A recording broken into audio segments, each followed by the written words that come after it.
et bienvenue dans ce parcours sur la création. Le thème que nous abordons est celui de l'homme, un être doté d'esprit. Lorsque Dieu a créé l'homme, nous le lisons dans le livre de la Genèse, il a pris le temps de faire tout ce qu'il fallait pour qu'il soit bien accueilli, bien placé au centre de la création.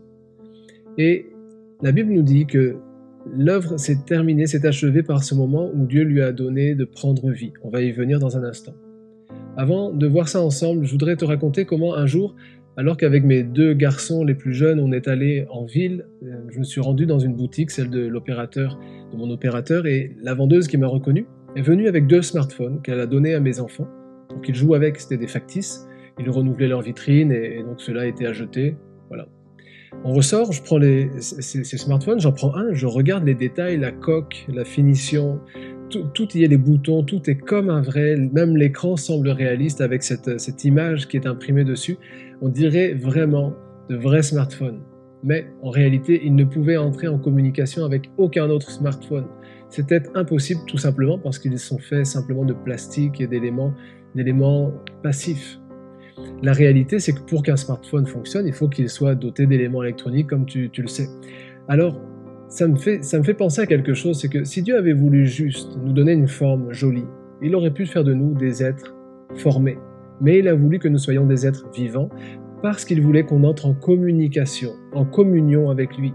Et pour ça, il fallait qu'en nous, il y ait ce qu'il faut. Non seulement Dieu nous a formés mains, bras, membre par membre, nous a formé des poumons, un cœur, une capacité intellectuelle, un cerveau, mais en plus et surtout, il fallait que pour que tout cela ait un sens, il fallait que son esprit vienne nous donner vie.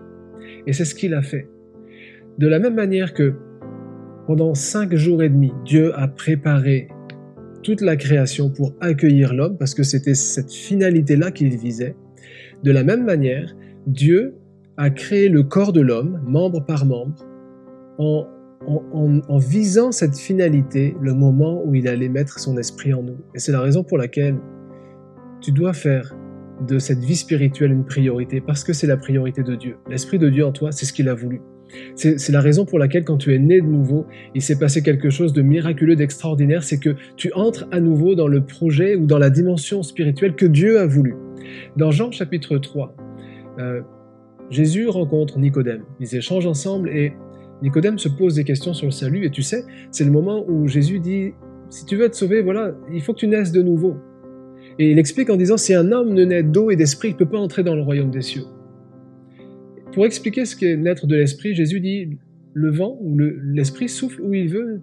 Tu en entends le bruit, mais tu sais ni d'où il vient, ni où il va, on ne le voit pas. Eh bien, l'esprit agit de la même manière.